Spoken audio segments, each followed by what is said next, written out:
में बहुत बड़ा और डरावना बाज था। उस जंगल के सभी पशु पक्षी उस बाज से डरा करते थे। वो बाज बेहद डरावना, लंबी चोंच वाला, नुकीले पंजे वाला बाज था। ऐसे ही एक दिन वो अपने लंबे लंबे पंख फैलाकर जमीन पर उतरता है और कहता है, बहुत भूख लगी है, आज किसको खाऊं? कोई तो होना चाहिए जो मेरी भूख मिटा सके। तभी उस बाज की नजर एक लोमड़ी पर पड़ती है और उसे उठाकर अपनी गुफा में वो ले जाता है और खाने लगता है। छोड़ दो मुझे, छोड़ दो, जाने दो मुझे, मुझे खाकर तुम्हें क्या मिलेगा? ये खाकर मुझे सुकून मिलेगा जो तुम्हें आज तक कभी मिला नहीं होगा। ऐसा कहते ही बाज उसे नोच नोच कर खा जाता है और मार डालता है और साथ ही कहता है, इससे तो मेरे को कुछ भी नहीं होगा, मुझे और भूख लगी है, जिसके लिए मुझे जंगल की ओर बढ़ना होगा। बाज इतना बोलकर जंगल की और अंदर जाता है, जहाँ बहुत सारे पशु या पक्षी होते हैं। उसे देखकर हर पक्षी अपने घोंसले में छुप जाता है तो कोई अपनी बिल में। तभी उसकी नजर एक भालू पर जाती है। बाज फिर जमीन पर आता है तो देखता है कोई भी जानवर उसके आसपास नहीं होता। तभी वो भालू के पास जाकर उसे खाने लगता ही है कि इतने में दो शहरी लोग हाथ में बंदूक लिए उसे मार डालते हैं, जिसके बाद वो एकदम से जमीन पर गिर पड़ता है और कहता है, आह, किसने मुझे मारा है? कौन जिसने मुझ पर छुपकर गोली चलाई? बाज को देखकर सभी छोटे से छोटे पशु पक्षी अपने बिल से बाहर आ जाते हैं और हैरानी में रह जाते हैं। वहीं वो शहरी लोग हंसी के ठहाके मारते हुए कहते हैं, अरे नकुल, वाह भाई वाह, मुझे तो विश्वास ही नहीं हो रहा, मैंने इतने बड़े विशाल बाज को मार डाला, वो भी सिर्फ एक गोली से। अरे नहीं, एक गोली से नहीं, दो गोली से मरा है वो। आहा, आज तो शिकार करके मजा ही आ गया। ओ, इस शहरी आदमियों ने आकर बाज भैया को मार डाला, अब क्या होगा? हाँ, अब बाहर के दूसरे जानवरों से हमारी कौन रक्षा करेगा? भले ही बाज भैया ऐसे थे, पर अच्छे थे।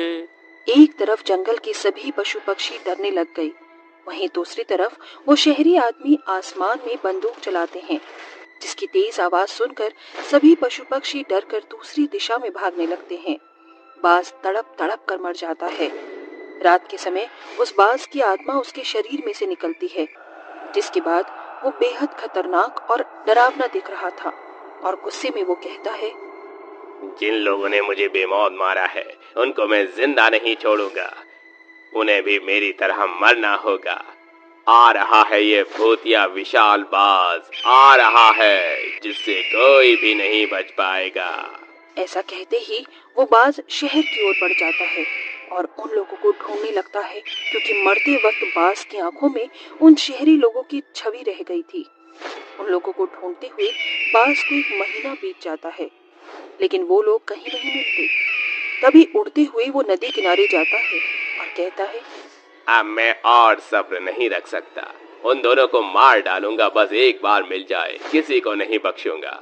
बाज इतना कहता ही है कि उसे उन दोनों कातिल में से एक शहरी लड़का दिख जाता है और वो कहता है, ये तो वही दोनों हैं जिन्होंने मुझे मारा था, अब मैं इन्हें नहीं छोड़ूंगा, जल्दी से इनका पीछा करना होगा। वो विशाल बाज तेज रफ्तार से शहरी लड़के नकुल की ओर बढ़ता है। उसके करीब पहुंचते ही वो उसे अपने पंजों से हवा में उड़ा लेता है और एक सुनसान जगह लाकर उसे ऊंचाइयों से फेंक देता है और उसके पास जाकर कहता है, आज तू जिंदा नहीं बचेगा, बहुत दिनों से तेरी तलाश में था, लेकिन अब तुझे ऐसी मौत दूंगा कि तूने कभी सपने में भी नहीं सोची होगी। नकुल उस भूतिया विशाल बाज को बोलता हुआ देखकर कहता है, तुम कैसे बोल सकते हो? तुम तो एक बाज हो ना, और पक्षी तो बोल ही नहीं सकते। ठीक कहा तुमने, लेकिन मैं अलग प्रजाति का पक्षी हूँ। मैं भूतिया विशाल बाज हूँ जिसे तूने बेरहमी के साथ बंदूक की गोली से मार डाला, और साथ में तेरा वो दोस्त भी। प्लीज प्लीज प्लीज मुझे छोड़ दो, मुझसे गलती हो गई, प्लीज मुझे जाने दो, अब मैं ऐसा कभी नहीं करूँगा। तेरे ऐसे कहने से क्या होगा, मेरी तो जान चली गई ना, और अब मैं पहले से भी ज्यादा खूंखार और ताकतवर हो गया हूँ। जिसके बाद तेरा बचना नामुमकिन है। बाज इतना कहते ही उसे अपने पंजों से बहुत निशान मारता है, फिर उसे अपने बड़े बड़े पंखों से इधर उधर फेंक देता है। ज्यादा जख्मी होने के बाद वो कहता है, बता, तेरा वो दोस्त कहाँ है? जल्दी बता मुझे। अगर तूने मुझे बता दिया तो उसके बाद मैं तुझे छोड़ दूंगा। ठीक है, वो बताता हूँ। वो मेरा दोस्त भीमनगर में रहता है। उसकी ये बात सुनकर बाज गुस्से से एक चोंच मारते हुए उससे कहता है, ये पता मत बता मुझे, वो बता कि वो जगह यहाँ से कितनी दूर है और उसके आसपास क्या बना है। बताता हूँ, सब बताता हूँ। वो एक बबूल के पेड़ के पास सफेद घर है और उसे मदन नाम से बुलाते हैं। बस मेरी जानकारी के लिए इतना काफी है, अब तुझे जाना होगा। ऐसा कहकर बाज उसे अपनी नुकीली चोट से मार देता है, जिसके बाद बाज अपने दूसरे हत्यारे को ढूंढने निकलता है। इस तरह वो मदन के पास भी पहुंचकर उसके घर से बाहर आने का इंतजार करता है। कुछ समय बाद मदन घर से बाहर गुनगुनाते हुए निकलता है, नायक नहीं खलनायक हूँ मैं, जुल्मी बड़ा दुखदायक हूँ मैं, नायक नहीं खलनायक हूँ मैं। थोड़ी दूर जाकर बाज उसे भी अपने जोश में दबोचकर उसी जगह ले जाता है जहां उसकी मौत हुई थी। भूतिया विशाल बाज को आता देख जंगल की सारी पशु पक्षी खुश हो जाते हैं।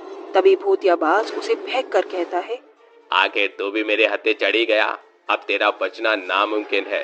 तेरी मौत तेरे दोस्त से भी ज्यादा भयानक होगी। खुद अपनी मौत का तमाशा देख। कौन हो तुम और मुझे क्यों मारना चाहते हो? आखिर मैंने तुम्हारा क्या बिगाड़ा है? मैं तो तुम्हें जानता तक नहीं हूँ। अपने काले कारनामे आखिर किस इंसान को याद रहते हैं? तुम इंसानों से इसीलिए तो नफरत होती है। याद कर वो दिन जब तूने जंगल में आकर अपने दोस्त के साथ गोलियों से मुझे मार डाला था। तुम वही विशाल बाज हो जिसे मैंने मारा था। मुझे माफ कर दो, मैंने बहुत बड़ी गलती की। मुझे छोड़ दो, मैं मरना नहीं चाहता। तेरा मरने का समय आ गया है, तुझे मरना ही होगा। बाज अपनी आवाज में जंगल के सभी पशु पक्षियों को बुलाता है और उन्हें उस आदमी को मारने के लिए निमंत्रण देता है। चलो चलो मारो इसे, इसने हमारे विशाल बाज को मारा है। आओ सब मिलकर मार डालो, इतना कि कभी किसी बेजुबान जान पर पीठ पीछे ये लोग वार न करें। इस तरह भूतिया बाज उसे अपनी चोंच और पंजों से जख्मी बना देता है। साथ ही जंगल के सभी पशु पक्षी उसे मारकर खाने लगते हैं। कोई पंजे मारता तो कभी हाथी उसके ऊपर चढ़ के शरीर से सारा खून निकाल देता। इस तरह भूतिया बाज अपना बदला ले लेता है, लेकिन ज्यादा ताकतवर और खूंखार होने के बाद वो उसी शहर में अपना आतंक मचाकर लोगों को मारने लगता है। ऐसा करते हुए वो कईयों की जान ले लेता है। तभी एक बहुत बड़ा पंडित शहर को विशाल भूतिया बाज से बचाने के लिए एक यज्ञ कर उसे मैदान में बुलाता है और धोखे से दो पंडित उस बाज को बड़ी बड़ी रस्सियों के सहारे से बांधकर खींचते हैं, जिससे वो उड़ ना पाए। तुम जानते हो ना मैं कितना शक्तिशाली विशाल भूतिया बाज हूँ। होगा तू शक्तिशाली भूतिया बाज, लेकिन मेरे लिए तू सिर्फ एक साधारण पक्षी है और तुझे अब अपनी दुनिया में लौटना होगा। ऐसा कहकर पंडित उसे मंत्रों के उच्चारण से मुक्त कर देता है, जिसके बाद वो हमेशा के लिए इस दुनिया से चला जाता है। रात के समय गांव के सभी लोग अपने घरों में सो रहे थे।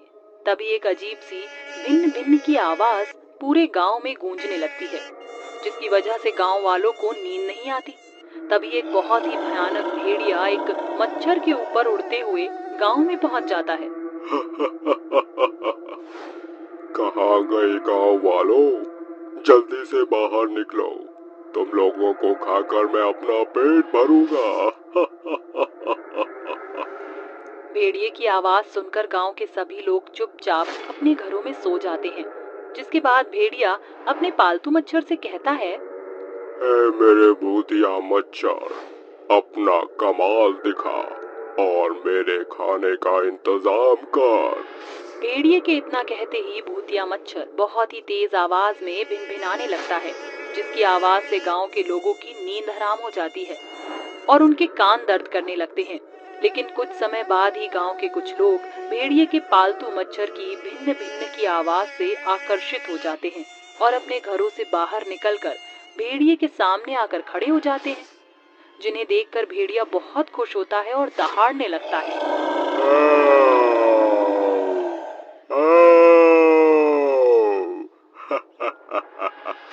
शाबाश मेरे मच्छर, आज तूने तो कमाल ही कर दिया। तेरी ही वजह से मैं पेट भर के खाना खा पाऊंगा। इंसानों को देखते ही भेड़िया उनके ऊपर झपट्टा मार देता है और उनको चीर फाड़ कर खाने लगता है और कुछ बचा हुआ अपने भूतिया पालतू मच्छर के सामने फेंक देता है, जिसके बाद मच्छर भी इंसानों को खा जाता है और कुछ ही देर में भेड़िया अपने पालतू मच्छर के साथ वहां से गायब हो जाता है और जंगल के बीचों बीच एक हवेली में जाकर आराम से सो जाता है। अगले दिन सुबह गांव में चारों तरफ लोगों की हड्डियां पड़ी होती हैं और जो लोग जिंदा होते हैं वो उन सब को देखकर आपस में बातें करने लगते हैं। अरे भाई, ये सब क्या हो रहा है? देखो तो जरा, पूरे गांव में लाशों का ढेर लगा हुआ है। मुझे तो कुछ समझ ही नहीं आ रहा। अरे हमारी जिंदगी में तो भौकाल आ गया है। अपना बोरिया बिस्तर उठाओ और यहाँ से चलते बनो, नहीं तो रात के समय वो जंगली भेड़िया आएगा और हम सबको खाकर चला जाएगा। अरे मनोज भाई, तुम क्या सोच रहे हो? तुम भी अपनी कोई राय दो ना। भाई, मैं ये सोच रहा हूँ कि आखिर ये जंगली भेड़िया आया कहाँ से और ये हमारे गांव के लोगों को क्यों मार रहा है? आखिर इससे हमसे क्या दुश्मनी हो सकती है? रात को मैंने उस भेड़िए को उसके पालतू मच्छर के साथ उड़ते हुए जंगल की तरफ जाते हुए देखा था। हो ना हो जंगल से ही उसकी शुरुआत हुई है और जंगल में ही हमें इसका अंत भी मिल सकता है। अगर हम सब मिलकर इसका पता लगाएं तो हम इसकी जड़ तक पहुंच सकते हैं। हाँ, तुम सही बोल रहे हो, हमें इसका पता लगाना चाहिए। चलो भाई लोगों, आज ही जंगल जाकर इसके बारे में पता लगाते हैं।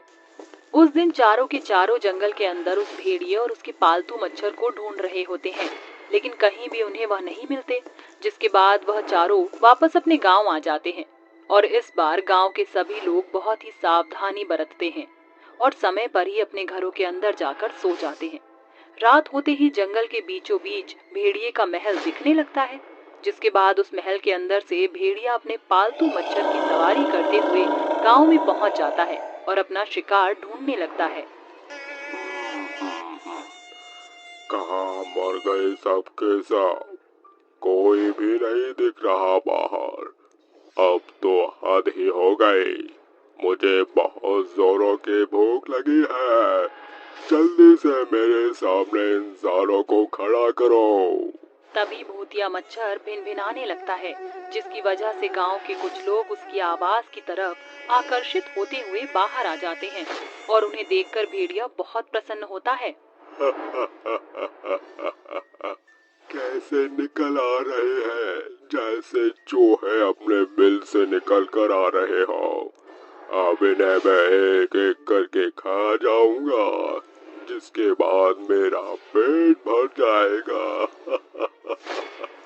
भेड़िया उन्हें खाने के लिए उनके करीब जाने लगता है, लेकिन तभी अचानक से वहाँ मोहन, अमित, संदीप और विकास अघोरी बाबा को वहाँ लेकर आते हैं, जिसके बाद अघोरी बाबा अपनी भभूति से भेड़िए के चारों तरफ एक गोल घेरा बना देता है, जिसके बाद घेरे के अंदर अपने आप ही आग जलने लगती है, जिसे देखकर भेड़िया जोर जोर से दहाड़ने लगता है।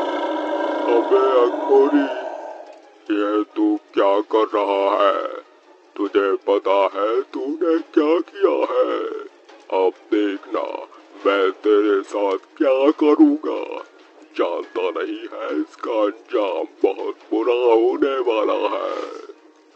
तू मेरा कुछ नहीं बिगाड़ सकता तुच्छ प्राणी।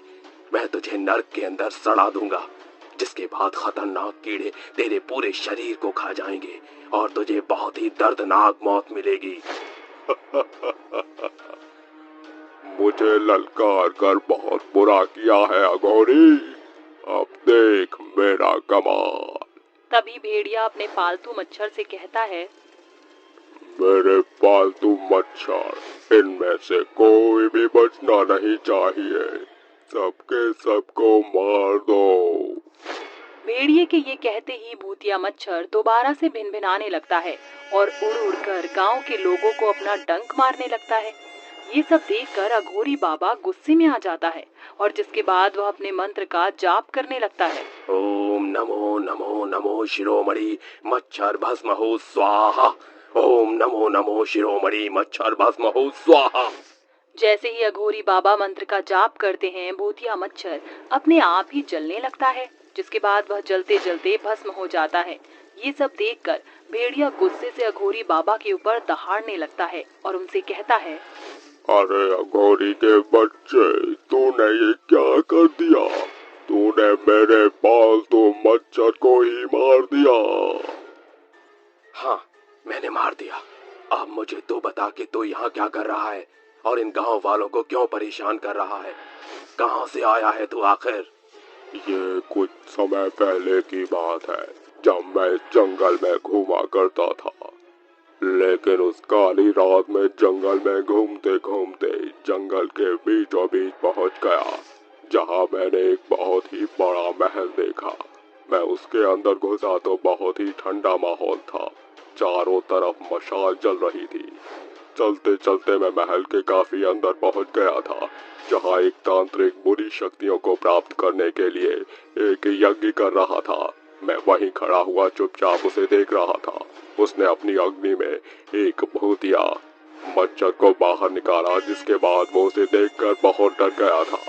मैं वहां से भाग ही रहा था, इतने में मेरा हाथ एक कलश के ऊपर लगा और वो गिर गया, जिसकी आवाज सुनते ही तांत्रिक ने मुझे पकड़ लिया और उसने अपनी शक्तियों का इस्तेमाल मेरे ऊपर भी कर दिया। उसने मुझे इंसान से भेड़िया बना दिया। जब से मैं भेड़िया बना हूँ, मुझे लोगों को खाकर ही शांति मिलती है। तुम्हारे साथ जो भी हुआ बहुत ही गलत था, लेकिन इसमें तुम्हारी ही गलती थी। कभी भी रात के समय अनजान जगहों पर घूमना नहीं चाहिए, वरना उसका अंजाम हमेशा बुरा ही होता है। अब तुम यहाँ से हमेशा हमेशा के लिए चले जाओ, इसी में तुम्हारी भलाई है। मैं यहाँ से कहीं नहीं जा सकता। अगर मैं यहाँ से कहीं चला गया तो मैं भूखा ही मर जाऊंगा। मेरे पास और कोई चारा नहीं है इन गांव वालों को खाने के अलावा। अगर तुम मुझे मुक्त कर सकते हो तो मुझे मुक्ति दिला दो। भेड़िए की बात सुनकर अघोरी बाबा गांव वालों से मुक्ति की सामग्री को मंगवाते हैं, जिसके बाद वो भेड़िए को मुक्ति दिलाने के लिए एक यज्ञ शुरू करते हैं। यज्ञ की अग्नि में अघोरी बाबा भेड़िए को पूजन के लिए कहते हैं, जिसके बाद जैसे ही भेड़िया अग्नि के अंदर छलांग लगाता है, वह अग्नि के साथ ही कहीं गायब हो जाता है, जिसके बाद उसकी आत्मा को मुक्ति मिल जाती है। और वहीं दूसरी तरफ जंगल के बीचों बीच बना महल अपने आप ही जलने लगता है और जलकर राख हो जाता है। अब गांव में ना तो किसी भेड़िए का साया होता है और ना ही किसी भूतिया मच्छर का। गांव के सभी लोग फिर से एक खुशहाल जीवन जीने लगते हैं। बिजली की गड़गड़ाहट के साथ तेज बारिश हो रही थी। उस बारिश में सुनील अपने घर के लिए निकल रहा था। इस बार की दिवाली वह अपने घर में मनाना चाहता था। वह ट्रेन में बैठकर अपने घर वालों के साथ समय बिताने की सोच रहा था और सोचते सोचते उसकी आंख लग जाती है। और जब उसकी आंखें खुलती हैं, तब वह खुद को एक स्टेशन पर पाता है। स्टेशन पर ना तो स्टेशन का नाम था और ना ही वहां पर कोई इंसान दिख रहा था। ये सब देखकर सुनील थोड़ा हैरान होता है और खुद से बोलता है, अरे ये कैसा स्टेशन है? यहाँ पर तो कोई भी नहीं है।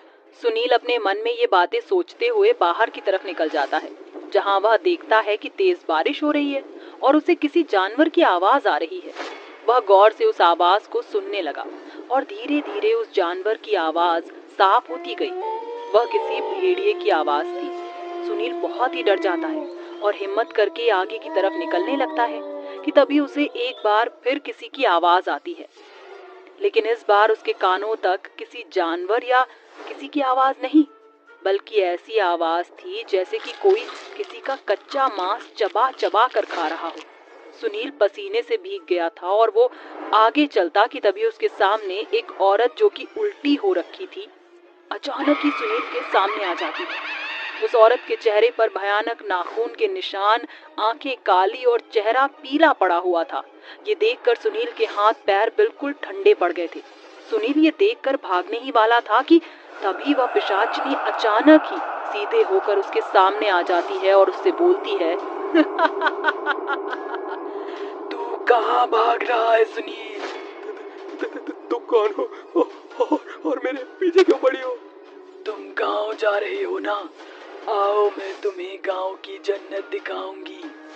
इतना कहकर वो पिशाचनी एक झटके से सुनील की गर्दन पर चढ़ जाती है और उसकी गर्दन से खून चूसने लगती है और थोड़ी देर बाद वह रक्त पिशाचनी उसका खून पीने के बाद उसके शरीर को बड़े ही चाव से चबाने लगती है।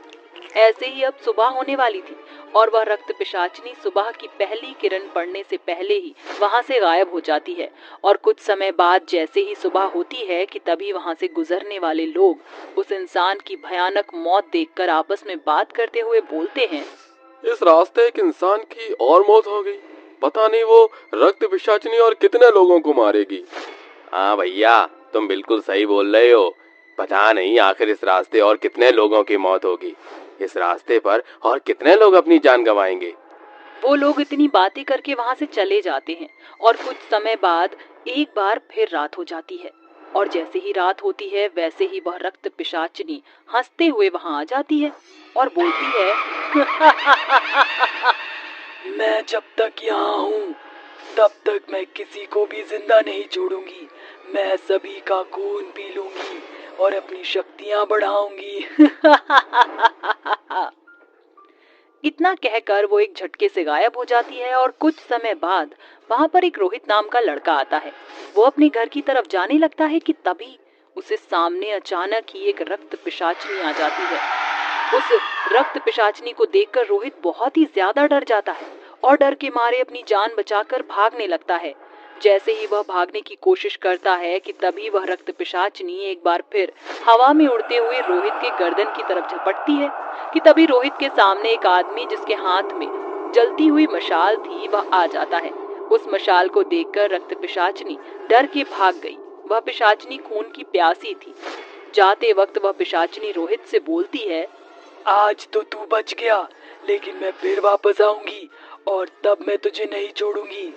इतना कहकर वह पिशाचनी वहां से चली जाती है। ये सब देखकर रोहित बहुत ही डरा हुआ होता है। तभी वह रोहित उस आदमी से पूछता है, ये कौन थे और तुम कौन हो? मैं निहाल हूँ। और तुम इतनी रात को इस भयानक रास्ते पर क्या कर रहे थे? क्या तुम्हें नहीं पता कि यहाँ पर रात के समय रक्त पिशाचिनी आती है? मैं रास्ता भटक गया था, लेकिन फिर भी निडर होकर इस रास्ते से अपने घर की तलाश में गुजर रहा था कि तभी मुझे ये भयानक सी दिखने वाली औरत दिख गई। तुम मेरे घर चलो, ये रास्ता बिल्कुल सुरक्षित नहीं है। निहाल और रोहित दोनों ही घर की तरफ निकल गए और थोड़ी देर बाद रोहित निहाल के घर पहुंच जाता है, जहां निहाल उसको उस रक्त पिशाचनी के बारे में बताता है।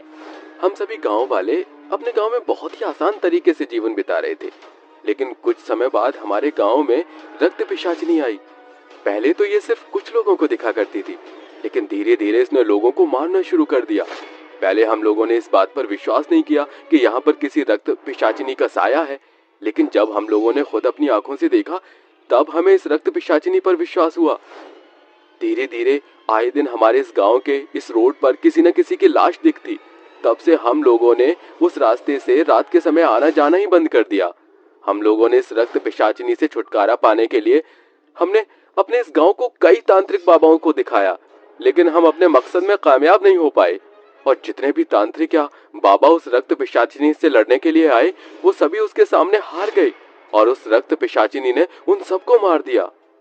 निहाल की ये बात सुनकर रोहित के पैरों तले जमीन खिसक गई और वह डरते हुए निहाल से बोलता है, जब इस रक्त पिशाचिनी को कोई तांत्रिक या पंडित नहीं भगा सका तो हम क्या कर सकते हैं? इसका मतलब तो ये हुआ कि हमारी मौत निश्चय ही हमारे सामने है। निहाल और रोहित आपस में बात कर ही रहे थे कि तभी उनके घर की लाइट चली जाती है और ये देखकर निहाल और रोहित दोनों ही डर जाते हैं कि तभी उन्हें दो लाल आंखें चमकती हुई नजर आती हैं और थोड़ी देर बाद अचानक ही वह पिशाचिनी उनके सामने आ जाती है और हंसते हुए बोलती है, रोहित, मैंने तुझे कहा था ना कि मैं वापस आऊंगी। देख, तेरी मौत तेरे सामने खड़ी है। और निहाल, तू भी इसके साथ साथ मरेगा। तेरी इतनी हिम्मत कि तूने मुझसे मेरा शिकार दूर किया। अब तू भी नहीं बचेगा। तुम्हें मेरा नाम कैसे पता है? तू ये कैसे बोल रहा है कि मैं एक पिशाचिनी हूँ? इस पिशाचिनी से आज तक कोई नहीं जीत पाया है। इसको जिसने भी खत्म करने का सोचा है बहुत खत्म हो चुका है। मैं इतनी ताकतवर हूँ कि मैं इस दुनिया को अपने काबू में कर सकती हूँ। तुम हम लोगों को छोड़ दो, क्यों हमारी जान के पीछे पड़ी हो? तुम एक रक्त पिशाचिनी के सामने गिड़गिड़ा रहे हो। मैं एक रक्त पिशाचिनी हूँ। मैंने आज तक किसी पर रहम नहीं दिखाया, तो तुम किस खेत की मूली हो? इतना कहकर पिशाचिनी रोहित के गर्दन पर काट लेती है और उसका खून पीने लगती है। ये सब देखकर निहाल भागने लगता है और उसको भागता हुआ देख पिशाचिनी दौड़ती हुई निहाल को भी मार देती है और बड़े आराम से उन दोनों का मांस चबा चबा कर खाती है और वहां से गायब हो जाती है। ऐसा माना जाता है कि आज भी उस सुनसान रोड पर उस रक्त पिशाचिनी का साया घूम रहा है।